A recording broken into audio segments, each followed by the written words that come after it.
엘리야의 기도가 응답된 이유가 있어요. 모든 기도가 다 응답되는 게 아닙니다.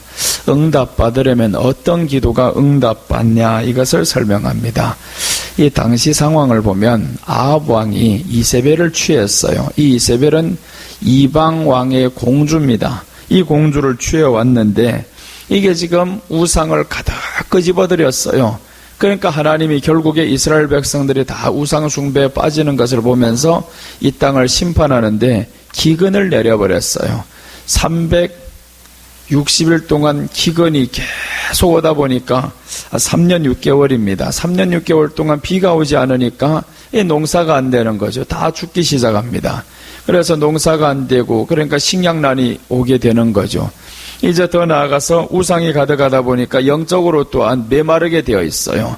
이런 시대에 지금 엘리야가 하나님 앞에 기도를 하는데, 요 좀 전에 보면 이 엘리야가 기도를 해서 하늘에서 불이 떨어지는 장면도 나오고, 이제 비가 내려야 됩니다. 불이 떨어지면 뭐 하겠어요? 비가 내려야지. 그래야 사람들이 먹고 산단 말이에요. 또 그러니까 비가 떨어지는 이런 기적인데, 오늘 비가 내리는 기적을 이 사람이 어떻게 만들 수 있었고, 이런 기도가 응답된 이유가 뭐냐, 이것들을 한번 살펴봅니다. 엘리야의 기도가 응답된 이유, 첫째 보시면 큰 비소리가 있다고 합니다. 41절 보시면 엘리야가 아합에게 이르되 올라가서 먹고 마시소서, 큰 비소리가 있나이다 라고 말씀해요. 이때는 아직 비가 오지 않을 때였어요. 그러니까 엘리야가 아합에게 말하는데 올라가라는 거예요. 먹고 마시소서, 큰 비소리가 나나이다 라고 말씀합니다. 이 시대적으로 보면 바알이 들끓을 때였어요. 선지자들은 살해당했습니다. 그러니까 하나님의 종들이 없고 모든 선지자들이 타락했을 때, 이때 엘리야가 자기 혼자만 남은 것 같아요. 그래서 하나님 앞에 기도하면서, 이 아합도 곤란해졌잖아요. 3년 6개월 동안 이렇게 비가 오지 않으니까 나라가 어려워졌단 말이에요. 백성들이 이게 언성이 높아지기 시작해요. 그러니까 이 사람도 답답하니까 바알 선지자와 이 엘리야를 불러다 놓고 대결을 시키는데, 대결 끝에 지금 엘리야가 이겼어요. 이겼는데 비를 이제 또 구해야 된단 말이야. 비를 구하는데 이 엘리야가 하는 말이 올라가소서 먹고 마시소서, 큰 비소리가 나나이다 라고 합니다. 큰 비소리가 있다. 이것은 믿음으로 기도해야 함을 의미합니다. 우리가 기도가 응답된 이유가 있다면 가장 중요한 게 믿음으로 기도하는 거예요. 이 믿음이라는 것은 보이지 않고 나타나지 않은 겁니다. 아직까지 나타난 게 없어요. 올라가 먹으소서 마시소서 하는데, 그런데 큰 비소리가 있나이다. 비가 오지도 않았는데 무슨 비소리가 나와요.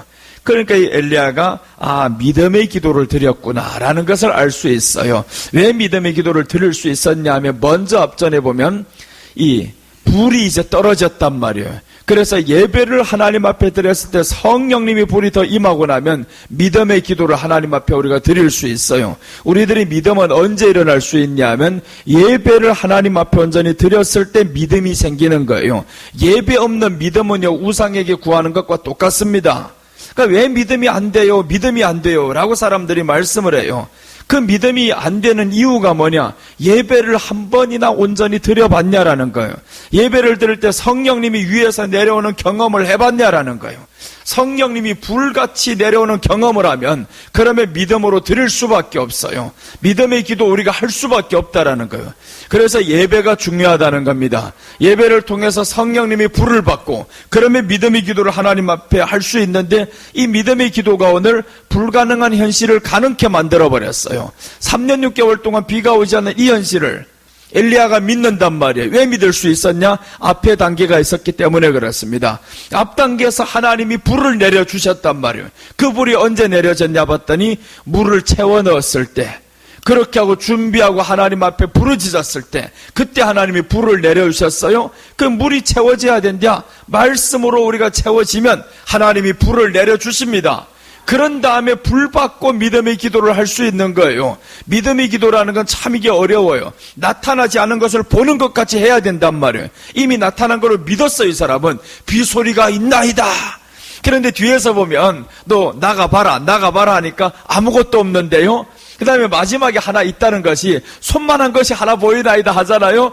그러니까 비소리는 아직 나지 않은 거예요. 그런데 엘리야가 이렇게 기도할 수 있었던 것은 영적으로 이미 비소리가 저 멀리서 들려오는 것을 봤단 말이에요. 그러니까 영의 눈이 열려지는 것은 바로 성령님이 충만하니까 영의 눈이 열려지니까 벌써 비소리가 들려왔어요. 근데 눈의 환경으로는 보이는 게 없단 말이에요. 이게 우리 현실이에요. 현실은 아직 나타난 게 없습니다. 근데 영적으로는 이미 보여서 나타난 거예요. 오고 있는 거예요. 그걸 우리가 믿음으로 구해야 되는데, 그래서 믿음으로 기도했기 때문에 응답받았다라는 거예요. 우리가 믿음으로 기도해야 됩니다. 모세가 홍해를 만났을 때요, 이스라엘 백성들 그 많은 사람들 데리고 나오는데 홍해를 만나니까 이 사람들이 다 원망하고 불평하고 난리가 났어요. 그런데 이 사람들 기적 체험하지 못한 게 아니에요. 애굽에 있을 때 10가지 기적을 체험했단 말이에요. 예수님을 믿지 않은 게 아닙니다. 문설주와 인방의 피를 다 발랐어요. 그래서 구원받아서 나왔는데 이 홍해가 가로막히는 거, 장애물이 생겼어요. 장애물을 어떻게 해요? 그러니까 모세를 향해서 원망하니까 모세가 이때 하나님 앞에 부르짖어 기도합니다.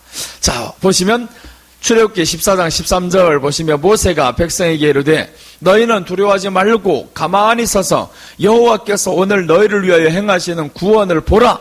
너희가 오늘 본 애굽 사람을 영원히 다시 보지 아니하리라. 그러니까 이 백성들이 지금 뒤에 따라오는데 아직까지 저들 죽은 것도 아니에요. 홍해가 갈라진 것도 아니고. 그런데 모세가 지금 선포를 한단 말이에요. 너희가 본 이 애굽 백성들 영원히 보이지 않는다. 그러니까 죽는다는 말이잖아요. 뒤에 따라오는 너희에게 공포를 심어주고 두려움을 심어주고 이런 것들 없어진다라는 거예요. 없어지지 않았는데 없어진다라고 선포를 하는 거예요.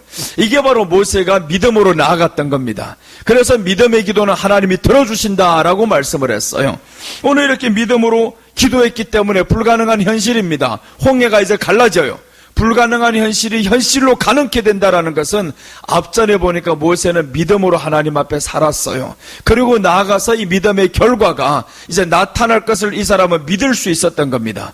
그래서 우리가 하나님 앞에서 믿음으로 기도해야 됩니다. 믿음으로 기도한 거 의심하지 말라고 말했어요. 의심하지 맙시다.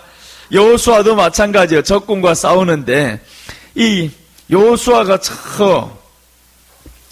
가나안 땅을 정복해야 되는데 이 가나안 땅을 들어가다 보니까 뭐가 생기냐 하면 왼수들이 많아요. 그러니까 아모리 사람을 이제 죽여야 되는데 이 아모리 사람들이 너무 많아요.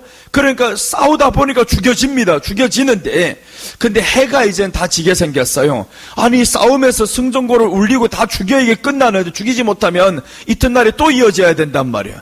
그래서 여호수아가 하나님 앞에 기도하는 거예요. 하나님 해를 멈추게 해주세요. 해가 지면 안 됩니다. 오늘 원수들을 다 죽여야 되는데 이 원수들을 죽이지 못하면 내일 우리를 또 괴롭힐 거니까 하나님 해를 멈춰주세요. 이렇게 기도를 하는 거예요. 여호수아 보시면 10장 12절에 보시면 여호와께서 아모리 사람을 이스라엘 자손에게 넘겨주시던 날에 여호수아가 여호와께 아뢰어 이스라엘의 목전에서 이르되 태양아 너는 기브온 위에 머무르라. 달아 너도 아얄론 골짜기에서 그리할지어다 하매 태양이 머물고 달이 멈추기를 백성이 그 대적에게 원수를 갚기까지 하였느니라. 야살의 책에 태양이 중천에 머물러서 거의 종일토록 속히 내려오지 아니하였다고 기록되지 아니하였느냐. 원수를 죽이기까지 태양이 멈췄다라는 거예요. 그러니까 몇 시간을 멈췄는지는 알 수는 없어요. 태양이 중천에 멈춰있는 기간 모릅니다. 그런데 중요한 것은 원수를 죽이기까지라는 거예요. 너희를 괴롭히던 이 원수를 다 죽이기까지 내가 이 기적을 계속 행하리라. 그러니까 태양을 멈춰라는 게 이게 상식적으로는 불가능한 일이에요. 달아 그리하라. 가능합니까? 불가능하지 않아요. 그런데 우리 앞에 원수가 있는 거는 현실이에요. 이놈들 죽이지 못하면 우리는 죽어요.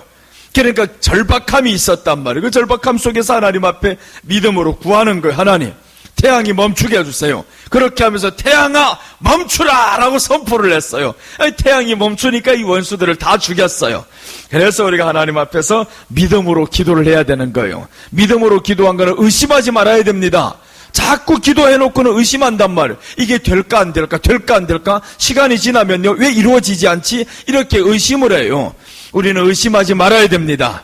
우리가 연초에 심었잖아요. 의심하지 말아야 되는 거예요. 하나님이 주십니다. 이렇게 선포를 자꾸 해야 돼. 심어놓고는 왜 자꾸 의심하냐. 농부들도 땅에다 심어놓은 걸 의심하지 않습니다. 농부가 땅에 심어놓고 절대로 이게 자라나지 않는다고 반드시 믿어요. 의심도 안 해요. 심어놨기 때문에 믿는 거 너는 잘한다. 근데 잘하게 하시니 누구냐 하면 사도 바울이 말씀했어요. 하나님이다. 하나님이 자라나게 하신다라는 거예요. 그러니까 우리는 뭐 해야 되나? 믿음으로 심어만 놓으면 되는 거예요. 그러면 자라나게 하시는 하나님이 응답한단 말이에요. 응답된 이유 믿음으로 구해야 됩니다. 응답은 하나님이 하시는 거예요. 믿음은 누구네? 내가 심어 놓으면 되는 거예요. 그러니까 오늘 이 엘리야도 하나님 앞에서 비가 온다라는 믿음을 먼저 심어놨어요. 저 앞에다. 먼저 저 바알의 선지자들과 대결하는 믿음으로 심어놓잖아요. 그러니까 하나님이 응답하시는 거예요. 그러니까 우리가 믿음으로 하나님 앞에서 의심하지 말고 심어놔야 되는 거예요. 그럼 반드시 하나님이 응답하십니다. 금년 들여가지고 참 이제 심었던 것들이 벌써 이제 7월달이 다 간단 말이에요. 이번 주 마지막인데, 그러니까 응답 받았어요? 아직까지는 몰라요. 받지 못하는 것 같아요. 나는 2가지를 응답 받았어요. 3가지 중에서 2가지를 지금 응답 받았는데 마지막 하나 남았단 말이에요. 마지막 하나가 이제 하나님 1억을 내가 드리겠습니다라고 했는데 불가능한 것 같죠. 이제 내가 추수감사절 때 헌금 얼마 하는가 보셔요. 재정부가 가장 먼저 볼 수 있겠지만 나는 기대를 해요. 하나님 내게 주실 줄 믿습니다. 심었습니다. 심었으면 반드시 주실 줄 믿습니다. 아니 태양아 멈추라고 하는데, 홍해야 넘어져라, 홍해야 열려라 하는데, 왼수가 앞에서 다 죽는다고 선포를 하는데 우리가 심어놓고 자라날 줄 몰라요. 이거는 믿음이 아닌 거예요. 그래서 우리는 반드시 하나님 앞에 심어놓은 거는요 자라날 줄 믿고 나가면 됩니다. 흔들리지 말고요. 흔들리지 말고 하나님 앞에 믿음으로 이제는 구하는 거예요. 믿음의 기도는 하나님이 들어주시는 역사가 많다고 했어요. 그래서 우리가 믿음으로 하나님 앞에 나아갑시다. 심었으면, 기도했으면 의심하지 말고요. 반드시 하나님 앞에 이 믿음으로 가야 됩니다. 흔들리지 말아야 됩니다. 엘리야의 기도가 응답된 이유, 첫째는 믿음으로 기도했다라는 거예요. 믿음으로 기도했다. 자, 이제 엘리야의 기도가 응답된 이유 둘째 봅니다. 얼굴을 무릎 사이에 놓고 기도를 했습니다. 얼굴을 무릎 사이에 놓고 기도했다. 42절 보십니다. 아합이 먹고 마시러 올라가니라. 엘리야가 갈멜산 꼭대기로 올라가서 땅에 꿇어 엎드려 그의 얼굴을 무릎 사이에 넣고, 얼굴을 무릎 사이에 한번 넣어봐요. 들어가는가? 들어가지 않아요. 앉아서는 들어가는데 무릎을 꿇고는 들어가지 않습니다. 간혹 가다가 이 허리가 나고 너무 노곤노곤한 사람은 들어갈 수가 있겠지. 나 같은 거는 얼굴이 무릎 사이에 들어가지도 않아요. 그럼 이 말씀은 뭐냐면 무릎 사이에 넣었다라는 것은 간절하게 기도를 했다라는 겁니다. 간절하게 기도했다. 간절하게 기도를 언제 할 수 있냐면요, 대상이 확실해야 간절하게 기도할 수 있어요. 대상이 확실하지 않으면 간절한 기도가 있을 수 없습니다. 그럼 그 기도를 성경에서 하지 말라고 하는데, 중언부언하지 말라. 이 중언부언 기도는 의미 없는 기도를 하지 말라는 거예요. 의미 없는 기도는 우리가 대상이 없을 때 의미 없는 기도를 해요. 주기도문을 100번을 한다든가 1000번을 한다든가, 이거는 의미 없는 기도예요. 묵주하는 거하고 똑같습니다. 땅땅땅땅땅땅땅땅 이게 있잖아요. 나무 아미타불 뭐 이런 것들 하는 거 자꾸 이게 의미 없는 것을 1000번이나 반복하고, 이거는 의미 없어요. 그래서 오늘 간절한 기도다라는 것은 대상이 확실해야 된다라는 거예요. 우리가 구하는 대상이 있는데 이 하나님이 우리 기도를 확실하게 들어준다라는 이 기도 응답, 이 기도에 대한 확실함, 대상이 확실하시기 바랍니다. 그러면 우리가 간절하게 기도할 수 있고 믿음으로 기도할 수가 있어요. 예수님 제자들은 예수님의 승천을 받습니다. 승천을 받기 때문에 저 사람들 어떻게 하냐면, 예수님이 이렇게 말씀해요. 승천하기 전에 너희가 이 성을 떠나지 말라. 기도하라고 말씀하는 이 성을 떠나지 말고 이 성에서 유하라라고 말씀을 했어요. 그러니까 이 사람들이 다 보는 거예요. 보는데 이 예수님이 성을 떠나지 말라고 하는데 이 예수님이 승천하는 걸 봤어요. 너희가 본 그대로 내가 오리라라고 했습니다. 그러니까 제자들에게는 예수님에 대해서 확실한 거예요. 너무 확실해. 우리가 구하는 사람 바로 이분이 듣고 계신다. 그러니까 저 사람들이 기도할 수 있는데, 사도행전 1장 12절에 보시면 제자들이 감람원이라는 산으로부터 예루살렘에 돌아오니 이 산은 예루살렘에서 가까워 안식일에 가기 알맞은 길이라 제자들과 예수님의 어머니 마리아와 예수님의 아우들과 더불어 마음을 같이하여 오로지 기도에 힘쓰더라. 오로지 기도에 힘쓰더라 했는데 이 예수님이 11절에서 승천하는 장면이에요. 승천하는 장면을 이 사람들이 다 봤어요. 그 승천은요, 죽었던 예수님이 부활을 했다라는 걸 본 거예요. 그러니까 죽었을 때는 절망스러워 다 떠났단 말이에요. 그런데 이 부활하신 예수님을 보니까 야, 이 대상이 확실하다. 그런데 40일 동안 같이 생활을 했어요. 말씀을 배웠어요. 이 배우게 예수님께 배웠는데 예수님이 승천을 합니다. 그러면서 너희가 이 성을 떠나지 말라 이제. 너희가 본 그대로 오리라. 그러니까 이 사람들은 기도하는 게 확실하다라는 거예요. 우리가 기도하면 예수님이 들어주십니다. 라는 이 확실함이 저들에게 있었기 때문에 그렇게 기도를 할 수 있었어요. 내가 지난 주간에 녹음을 해서 들려준다라는 게 있었어요. 근데 녹음을 못했어요. 하기는 했는데 이 약속을 받았어요. 누구든지 녹음을 하지 마십시오. 사진도 찍지 마십시오.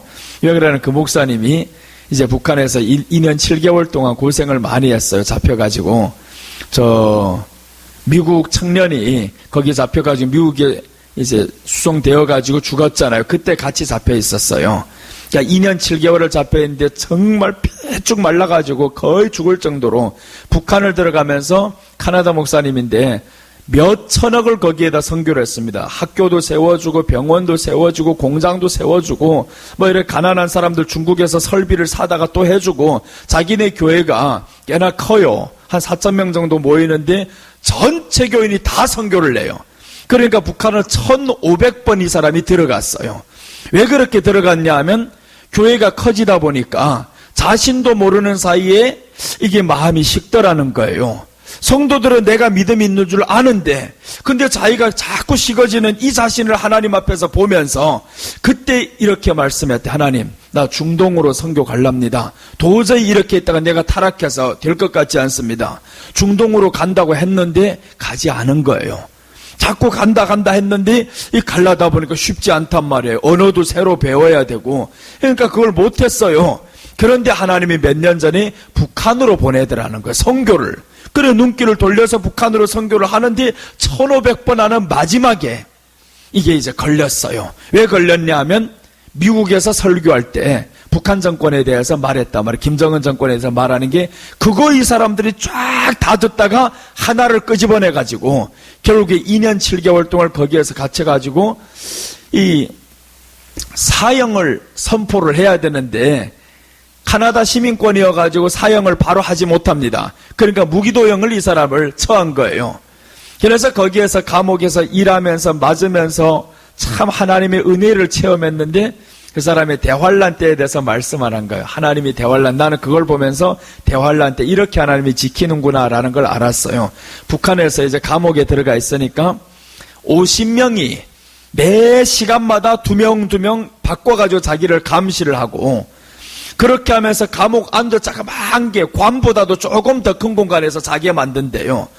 그런 공간에서 딱 있다 보니까 일어나지도 못하고 그래서 거기에서 나오면 걸어다니는 게 좋고 지금 걸어다니는 게 너무 좋더라는 거예요. 근데 걸어다녀도 거기는 조그만 새끼들이 이거 군대들이잖아요. 머리를 탕 치며 숙여 한다는 거예요. 그러니까 머리를 쳐들지도 못하고 숙이면서 2년 7개월을 살았어요. 그렇게 살다가 이제 나왔는데 하나님이 먼저 들어갈 때 꿈을 보여주셨어요. 꿈에서 어떻게 보여주셨냐 하면 잡혔을 때 꿈을 꾸는데 긴 어둠의 터널 동굴을 들어가더라는 거예요. 이 동굴을 계속 들어가는데 그러다가 한참 가더니 빛이 보이더라는 거예요. 그래서 이제 깼는데 아, 내가 감옥에서 오래 있겠구나 라는 걸 이 사람이 생각했어요. 긴 터널이니까 오래 있겠구나. 그런데 빛을 보여주셨으니까 살아는 나가는구나. 그때부터 이 사람이 이제 하나님 앞에 기도를 하는데 자그마한 공간이니까 이거 뭐 할 게 없잖아요. 그 공간을 어차피 지금 잡혔으니까 외국인에 대해서는 신앙에 대해서 간섭을 못한대요. 혼자 감옥에 있으니까 매일마다 찬송 2시간, 기도 2시간, 설교 2시간 또 준비를 하고 성경 2시간을 읽고 그때 그렇게 매일마다 했는데 2년 7개월 동안 얼마나 많이 준비를 했는지 참 하나님이 이렇게 지켜주시는 간절한 기도 그 가운데서 예수님에 대해서 너무 확실해진 거예요. 이 예수님을 확실해지다 보니까 간절한 기도가 나와요. 그래 나는 그분이 처음에 강단에 서서 첫 마디를 딱 여는데 야, 이 사람이 영적인 사람이다라는 게 확 느껴졌어요. 많이 듣지도 않았어요. 몇 마디를 하는데 영적인 사람이었구나. 고난을 통해서 하나님을 체험한 사람이었구나. 그래서 북한 애들 사진을 보여주는데 야, 말도 못해요. 그래 이분이 하시는 말씀이 그러더라고요. 북한 한국과 전쟁을 못합니다. 무기는 있어 전쟁할 힘이 없습니다. 왜 그러나 보니까 북한에서 2년 7개월을 다 돌아다녀 봤어요. 싸울 힘이 없어 못합니다. 말할 때 무슨 말인지 몰랐어요. 사진을 보니까 못하게 생겼어요. 사진을 보니까 어린아이들이 굶어 죽어가는데 매 동네들마다 이 굶어 죽어가는 아이들이 얼굴이 정말 배라는 게요. 이 식물 이게 뭔가 영양가가 있는 게 들어가야 되는데 물만 퍼먹어가지고 배가 막 불쑥하게 나오고 이렇게 막 꾸정하고 이렇게 애들이 막 쓰러져 있는데 불쌍해서 못 봐요. 오늘 우리 여기에서 민우나 현우나 얘들 보는 거 보면 너무 잘 먹어서 탈이잖아. 우리는 너무 잘 먹어요. 뭐 배고프다는 게 없어요. 그 애들 보니까 야 18살짜리 애를 봤는데 현우보다 작아요. 키가 현우는 그래 이만하지. 쟤보다 키가 작은데 몇 살이나 물어보니까 18살 16살짜리야 보니까 야 작아서 형편없어. 내가 예전에 10몇 년 전에 갔을 때도 18살짜리 애라고 군대가 지금 서 있는데 키가 요만해요. 야 이게 진짜 18살 맞겠나 했는데 보니까 얼굴은 조금 이게 남자처럼 생겼는데 키는 너무 작아요. 너무 못 먹어서 그래요. 그런데 이게 군대들은 그나마 조금이라도 먹고 살았지. 근데 그렇게 평민들은요 먹고 살지 못해가지고 너무 배가 고파가지고 심지어 이러더라는 거예요. 어느 정도로 우상 숭배가 됐냐 하면 북한에서 집안에 불이 났어요. 불이 났는데 엄마 아버지가 튕겨 나오다 보니까 생각해보니까 막 뒤로 뛰어간 거예요. 뒤에 들어가서 아이가 있는데 이 아이가 불에 타 죽는 아이를 건져내오는 거 봤대요. 그런데 들고 나오는 거 보니까 김일성 초상화를 들고 나오더라는 거예요. 그러면서 감사를 하더라는 거예요. 야 초상화 살렸다고 타지 않았다고 그걸 안고 울더라는 거예요. 그런데 애기 소리는 타 죽어서 가는 소리는 나지. 그러니까 오늘 우리 아이들은 엄마 아빠한테 감사해야 되는 거예요. 이 엄마 아빠한테 얼마나 감사를 해야 돼. 현우와 민우는 감사해야 돼. 이거 우리 엄마가 얼마나 좋고 그걸 감사를 해야 되는 게 저 북한의 아이들은 엄마 아빠가 지금 타 죽어도 자식이 타 죽는다는데 자식을 건지지 못하고 누구를 건져오냐. 초상화 그게 타면 어쩝니까? 미국 청년이 거기에서 왜 걸렸냐. 길거리에 있는 현수막을 밟았다는 죄목이랍니다. 현수막을 밟았다고 죄목에 걸려가지고 감옥에 갔대요. 그것 때문에 이렇게 죽음에 처해가지고 이제 다 미국에 북한에서 이미 죽음을 선포했다며. 그래서 자기네 살릴 수 있는 능력이 없으니까 보낸 거래요. 그저 야 이런 걸 보면서 참 우리는 행복하구나. 거기에서 이분이 자신도 죽을 수밖에 없는 걸 알았다는 거. 나도 이러면 죽겠구나. 얼마 못 가서 죽겠구나. 3개월 동안 버티는 사람이 없었대요. 그런데 이 사람을 하나님이 지켜오셔가지고 2년 7개월 더 나아가서 9날을 거기 있는데 야 정말 살맛이 안 나더라는 걸. 살맛이 안 나고 이런 고통의 터널을 그렇게 길게 가는데 하나님이 순간순간마다 함께 하는데요. 찬양을 부르고 기도를 하고 지키는 애들이 그 소리를 자꾸 듣고 있잖아요. 찬양하고 성경 읽고 기도하고 듣고 있던 애들이 그 다음에 이 사람의 사상에 대해서 자꾸 검증을 하다가 한 원산이라는 곳에서 이분이 하는데 그 동네 군대들이 하도 찬양을 들어가지고 이 사람들을 하나님이 감동을 시키는데요. 감동을 시켜서 어느 날 때리지 않게 만들고요. 지켜주게 만들고 그렇게 해서 결국엔 하나님이 보호하심 속에서 얘네들이 마음이 녹더라는 거예요. 때려도 한 번 원망 안 하고 가서 니들이 그렇게 할 수밖에 없구나. 이런 것들 이해가 되더라고요. 가서 살아보니까 니들이 이렇게 그렇게 굶어 죽어가는데 경제의 40%가 김정은, 김정일, 김일성 초상화를 만들었는데 경제의 40%를 쓰더라는 거예요. 초상화가 몇십 미터냐. 정말 돌로 몇십 미터 초상화가 하나만 있는 게 아니랍니다. 각 동네마다 도시마다 다 세워놨대요. 다 있고. 그러니까 그런 초상화로 세워놓으니까 이 사람들 마음에 신이 누구냐 거기가 된 거예요. 그 신에 대한 충성, 사람에 대한 충성. 이 얼마나 불쌍한 사람들이에요. 그러니까 그 사람들은 그렇게라도 살아가는데 그렇게 배고파 굶어가는데 그러니까 거기에서 보면서 우리가 예전에 초창기 때 복음이 들어올 때 사탕 매달 주고 하잖아요. 옷도 가져다 주고. 그러니까 교회 다니기 좋아했단 말이에요. 쟤네들도 지금 다른 게 없더라는 거. 무조건 먹을 것부터 줘야 된다라는 거예요.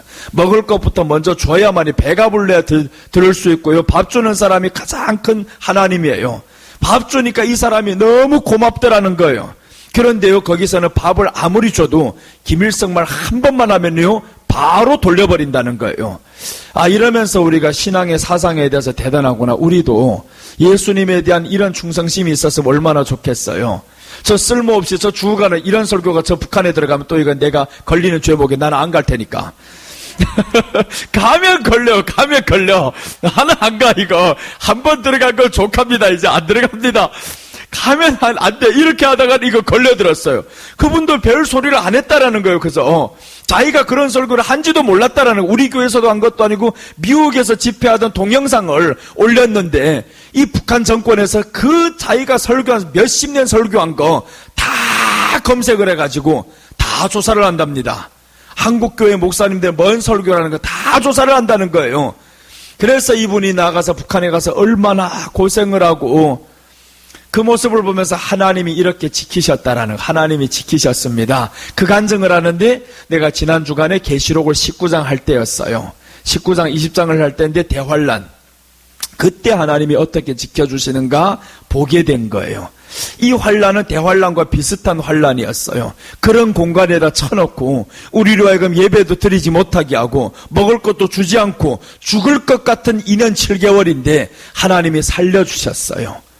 그걸 보면서 마지막 때 하나님이 계시록 12장에 우리를 예비처, 보호처로 인도한다고 했는데 이렇게 인도하는구나. 그러니까 우리가 대상이 확실해야 된다는 겁니다. 예수님 앞에 대상이 확실하니까 간절하게 기도를 해요. 간절하게 기도를 하고 그랬더니 하나님이 또 이제 들어주시고 사람들 이렇게 감동을 시켜주시고 이런 간절함이 있으니까 사람들에게 감동이 될 수밖에 없어요. 하나님 앞에 대상 확실하게 기도를 하고 연세 드신 사람들은 들어보니까 다 안다라는, 복음에 대해서 알더라는 거예요. 70, 80 된 사람들은 예전에 찬송을 부르면 그 사람들 다 안다라는 거예요. 다 아는데 감히 따라 못하고 자기네들끼리만 있을 때는 같이 부르고 이렇게 한다는 거예요.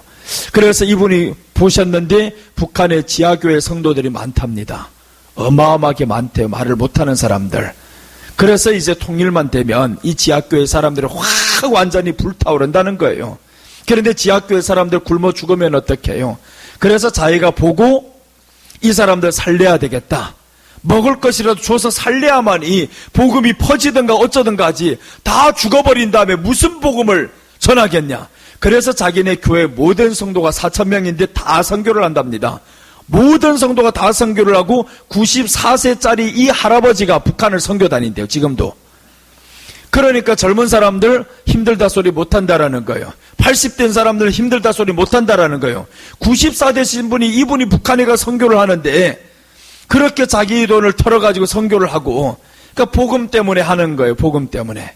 예수님이 너무 확실하니까 죽어가는 영혼이 불쌍하고 지옥 가는 게 불쌍하고, 우리가 지옥 가는 게 얼마나 불쌍했으면 선교사들이 초창기에 오셔가지고 복음을 전했겠냐 말이에요.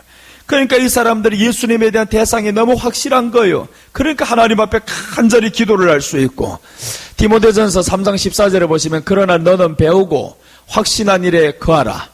너는 네가 누구에게 배운 것을 알며 배우고 확신한 일에 거하라는 거예요. 배우고 확신한 일에, 우리가 말씀을 들었잖아요. 확신을 했잖아요. 그럼 그 안에 거하라는 거예요. 그 안에 거하고 하나님 앞에 이제 간절히 기도해라는 겁니다. 그래서 간절한 기도를 보니까 예수님이 우리 기도를 듣고 계신다, 들어주신다, 응답하신다, 이런 확실한 대상과 믿음이 있어야만이 이렇게 간절히 기도를 할 수 있다라는 거예요. 요한복음 16장 24절에 보시면 지금까지는 너희가 내 이름으로 아무것도 구하지 아니하였으나 구하라. 그리하면 받으리니 너희 기쁨이 충만하리라. 이제는 구하라는 거예요. 구하라. 제발 믿음으로 구하고 나면 받는데 기쁨이 충만하리라. 기쁨이 충만하리라. 그래서 이 기쁨이라는 거는 내가 그분 얘기를 다시 하면 전부터 계속 이야기했지만 조건적인 기쁨이 건 세상이 주는 거라는 거예요.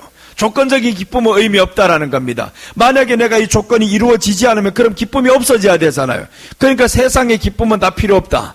하늘에서 내려오는 기쁨, 하나님이 주시는 기쁨이 있어야 되는데, 하나님이 주시는 기쁨은 조건과 필요 없이, 관계없이 북한에서도 기뻤다라는 거예요.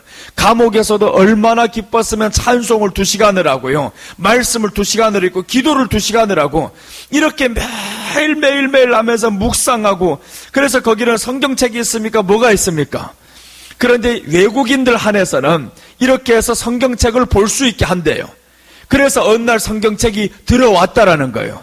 참 하나님이 많이 역사를 했는데, 이분이 일을 할 때 외국인들 한해가 이 길을 열어주셨대요. 김정일 그때 시대에. 그러니까 성경책을 이 사람이 볼 수 있게 만들었어요.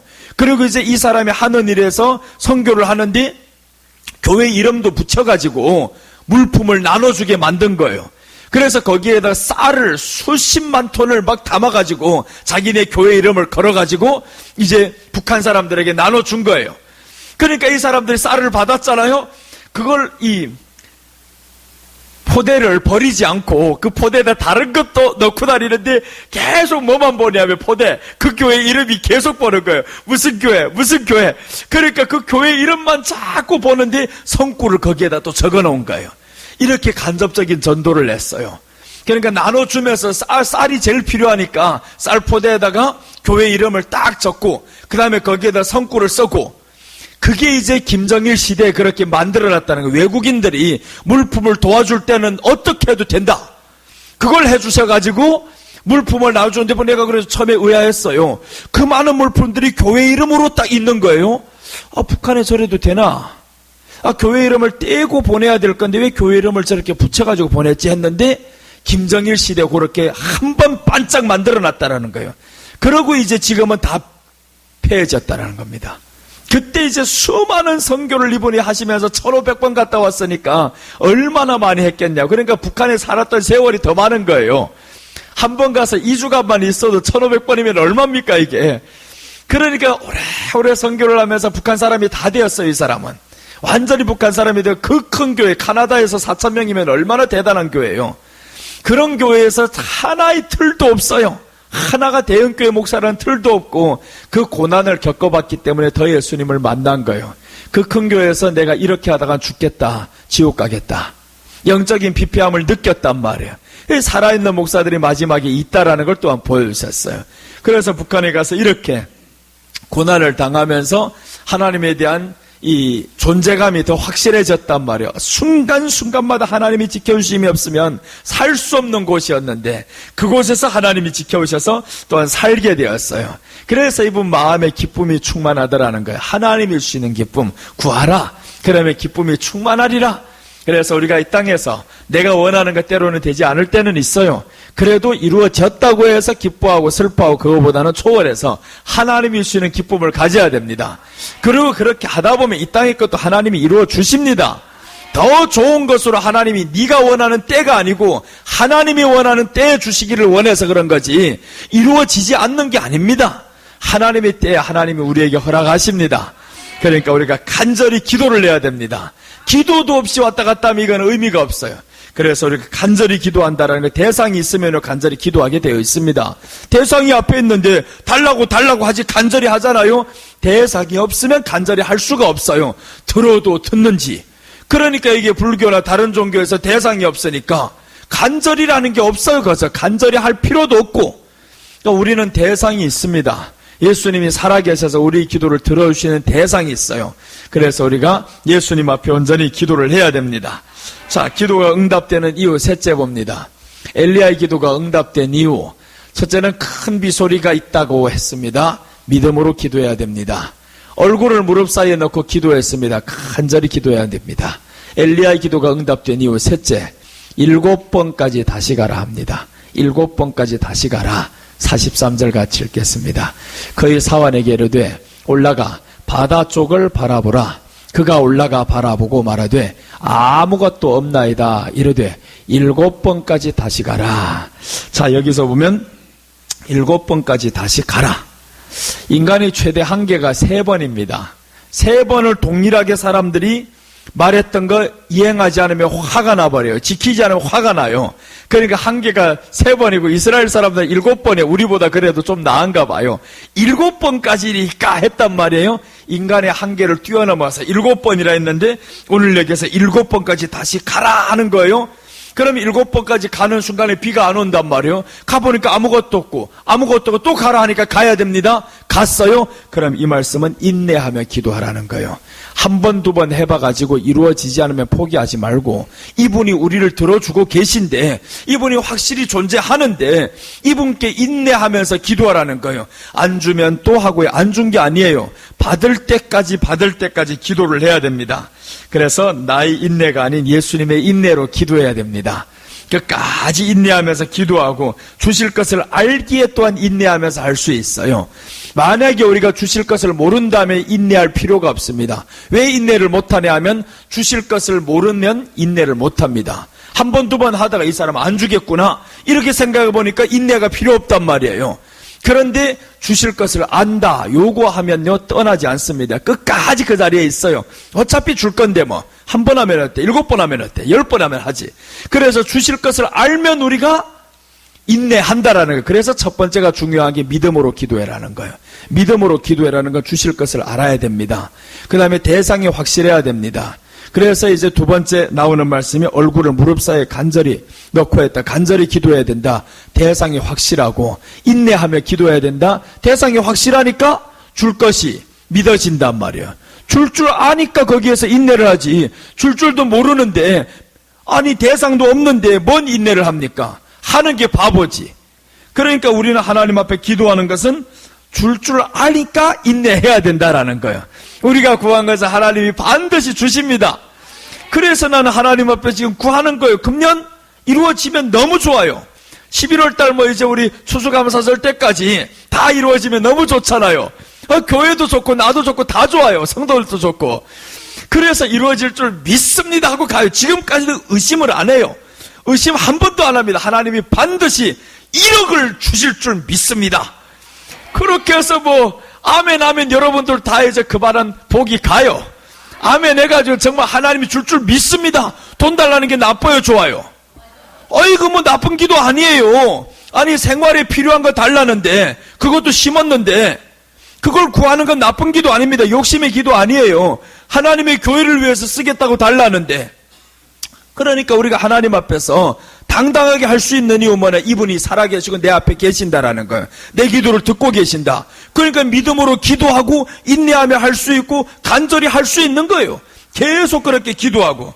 그래서 오늘 인내를 왜 그러면 하나님이 한 방에 안 주고 자꾸 이렇게 뜸들이냐 말이에요. 야고보서 1장 4절 보시면 인내를 온전히 이루라.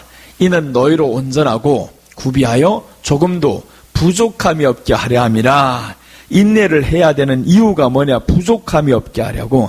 한 번, 두 번 해가지고 이루어지면요, 잘 의지 안 해요. 근데 한 번, 두 번 하다 보면, 줄 건데, 이러다 보니까 어떻게 해요? 예수님을 의지하게 돼요.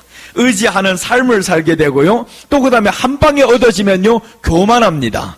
교만해지니까 자꾸 인내를 하면서 얻어야 되는 이유가 겸손하라고요.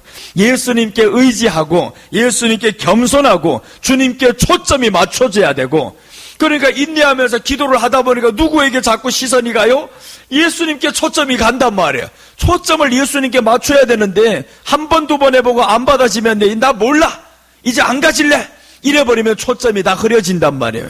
예수님께 시선을 자꾸 돌리게 하려고 예수님은 7번이나 기도하게 하는 거예요. 그래서 우리가 인내해야 되는 이유가 정말 예수님께 초점을 딱 맞추고 겸손하고 그리고 나아가서 의지하게 하고, 그래서 하나님이 우리를 인내하게 만듭니다. 오늘 기도할 때 인내하면서 기도해야 됩니다. 이삭을 보면 인내하면서 기도하는데 아브라함의 인내가 10년이었어요. 그런데 이삭이 아버지가 인내를 못해가지고 고난당하는 걸 봤어요. 고생하는 걸 보면서 이삭도 이제 아내를 취하는데 40세 장가를 들어가요. 그런데 이제 장가 들었는데 아들 둘을 낳습니다. 쌍둥이 낳잖아요. 야곱과 에서를 낳는단 말이에요. 바로 낳은 게 아니에요. 성경에서 뭐라고 말씀하냐면 봐요. 창세기 25장 20절 보시면 이삭은 40세의 리브가를 맞이하여 아내를 삼았으니 리브가는 밧단 아람의 아람 족속 중 부두엘이 딸이요 아람 족속 중 라반의 누이였더라. 이삭이 그의 아내가 임신하지 못하므로 그를 위하여 여호와께 간구하매 여호와께서 그의 간구를 들으셨으므로 그의 아내 리브가가 임신하였더니, 여기까지만 들으면요 40세 장가 들었는데 임신하지 못하니까 아니 바로 응답한 줄로 알고 있어요. 그런데 언제 응답받고 언제 아들을 낳냐? 뒤에 보면요 26절 후에 낳은 아우는 손으로 에서의 발꿈치를 잡았으므로 그 이름을 야곱이라 하였으며 리브가가 그들을 낳을 때 이삭이 60세였더라. 60세였다. 그러니까 40세 장가 들었는데 40세 장가 들어가지고 아이를 못 낳는다면 여자가 그렇게 살아가는 아이, 이 여인을 데리고 왔는데 아들을 못 낳는 거예요. 그러니까 자꾸 기도를 했습니다.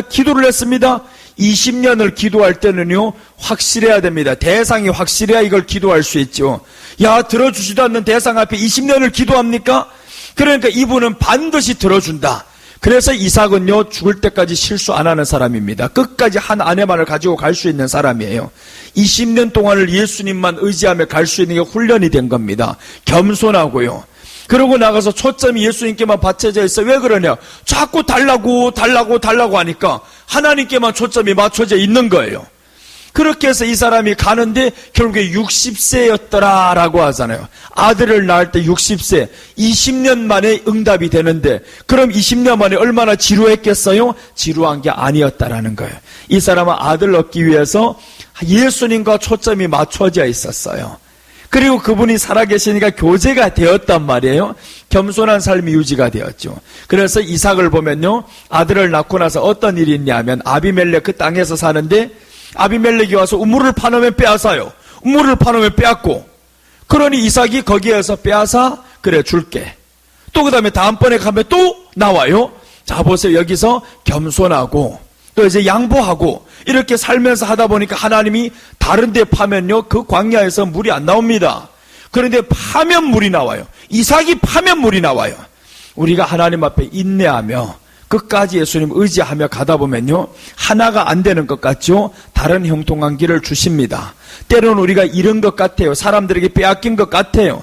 그런데 하나님이 다른 길을 또 열어주셔가지고 또 나오게 만들어요. 또 빼앗겨요. 또 나오게 만듭니다. 그래서 계속 빼앗기는데 계속 나오게 하니까 마지막에 저기하고 아비멜렉하고 단판하자는 거예요. 이게 단판을 해가지고 다시는 빼앗기지 않는 거예요. 자, 이렇게 보면서 하나님 앞에서 이삭의 인내를 보면 참 기가 막힌 인내였어요. 어떻게 20년을 인내하면서 예수님과 동행하면서 살았단 말이에요. 자신의 기도를 들어줄 줄 저 사람은 알았던 거예요. 그 다음에 이제 신약 성경 보면 또 비슷한 사람 한 사람이 있어요. 같은 인내가 있는데 누가복음 2장 36절부터 38절까지 보면 여기에 또 아셀 지파 바누엘의 딸 안나라는 선지자가 있어 나이가 매우 많았더라. 그가 결혼한 후 7해 동안 남편과 함께 살다가 과부가 되고 84세가 되었더라.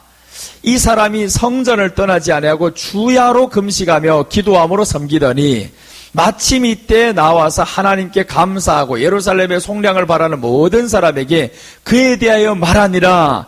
이 안나라는 사람인데 시집 갔는데 남편하고 7년 살다가 이 남편이 죽었어요. 그러니까 이제 과부가 됐단 말이에요. 과부가 된 이후로부터는 성전에 들어가기 시작합니다. 그래서 거기에서 누구만을 기다리냐? 예수님이 오기를 기다려. 오기를 기다린다. 그러니까 과부가 된 지 몇 년인지는 몰라요. 아무튼 84세까지 지금 기다리는 거예요. 기다리는데 이 84세에 예수님이 성전에 마리아가 안고 들어오는 거예요. 그래서 예수님을 만납니다. 그러니까 이분이 왜 그렇게 기다릴 수 있냐면 과부가 된 지 시집 가야 되는데 가지도 않는 거예요. 그러니까 끝까지 기다리는데 오실 줄 믿는 사람이에요. 반드시 내가 살아있는 동안 이분이 오시리라. 그렇게 해서 있는데 드디어 오잖아요. 이제 그 예수님을 보고 증거하고 죽어요, 이 사람이. 그럼 오늘날 우리가 뭐냐? 마지막에 재림 예수님을 믿어야 된다는 거죠. 이 재림 예수님이 올 줄 믿고 성전에서 기다리는 거예요.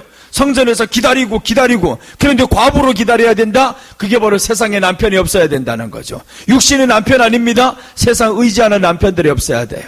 세상 이것도 의지하고 저것도 의지하고 하면 예수님께 간절한 기도 있을 수가 없고요. 인내하는 기도가 있을 수가 없습니다. 그래서 마지막 때는 세상 의지하는 거 다 내려놓게 만들어요. 북한에 갔는데 뭐 돈이 필요하겠습니까? 뭐가 필요하겠어요? 아무것도 필요 없더라는 거예요. 그 감옥 안에서 있으면서, 감옥에서 나와서 일을 하면서, 탄광에도 지금까지 들어가는데 탄광에 들어갔다가 죽어 나오는 사람들 그렇게 많답니다. 한번 탄광 그 괭도가 팍 밑에서 허물어지는데 수천 명이 안에서 깔려 죽는다라는 거예요. 수천 명이 그죠.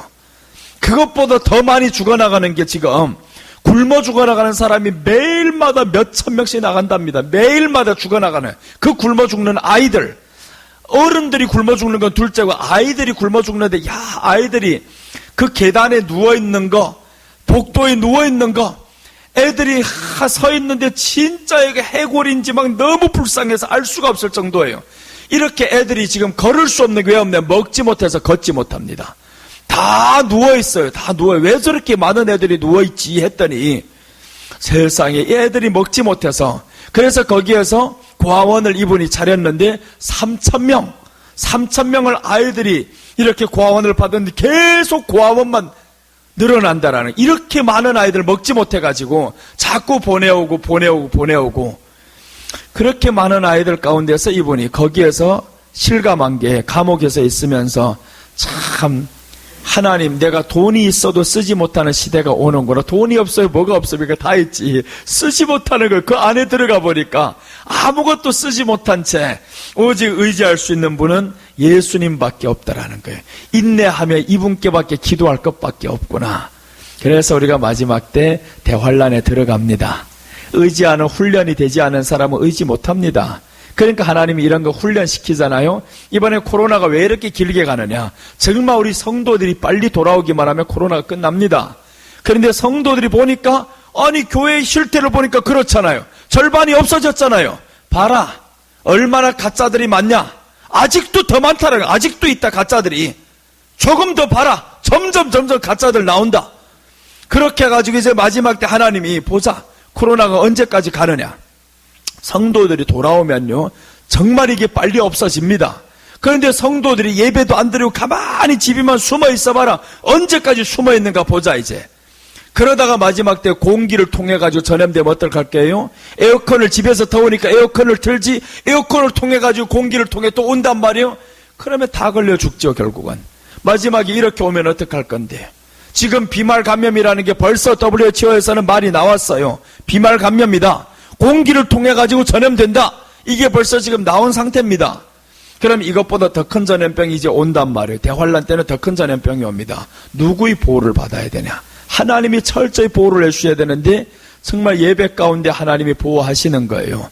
그래서 그분이 마지막까지 예배를 드리면서 살았다라는, 지금 예배 드리는 게 이분이 정말 신실하더라고요. 보니까 2시간 반 동안을 설교하는데 그 예수님에 대해서 말씀하는데 시간 가는 줄 몰라요.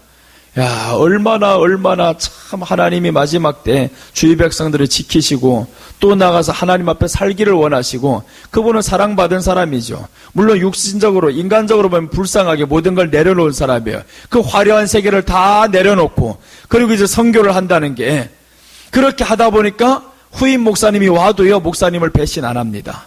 요즘에 한국 교회는요, 후임 목사가 오면 전임 목사님들 쫓아버립니다. 교회 근처 얼씬거리지도 못하게 합니다. 그런데 이분은 하나님 앞에 이렇게 살다 보니까 온 교회가 한 마음이 되어가지고 같이 선교를 하는 이렇게 아름다운 교회가 되었어요. 마지막으로 대환란 때 이렇게 이겨야 됩니다. 정말 말씀 안에서 세워져야 됩니다. 오늘 엘리야의 기도가 응답된 이유 3가지를 말씀드렸어요. 큰 비소리가 있다고 합니다. 큰 비소리가 있다. 믿음으로 기도해야 됩니다. 큰 비소리가 있다가 보이지 않는 겁니다. 나타나지 않을 때입니다. 그래도 믿음으로 기도해야 됩니다. 얼굴을 무릎 사이에 넣고 기도했습니다. 간절히 기도해야 됩니다. 대상이 확실해야 됩니다. 예수님이 우리 기도를 듣고 계신다라는 이 대상이 확실해야 간절히 기도할 수 있고요. 7번까지 다시 가라 합니다. 7번까지 기도하는 걸 주실 줄 알아야만이 인내하면서 기도할 수 있어요. 주실 줄 모르는데 어떻게 인내합니까? 안 되죠. 그러니까 주실 줄 알고 믿고 나아가는 저와 여러분들 되시기를 축복합니다. 우리 같이 기도하겠습니다.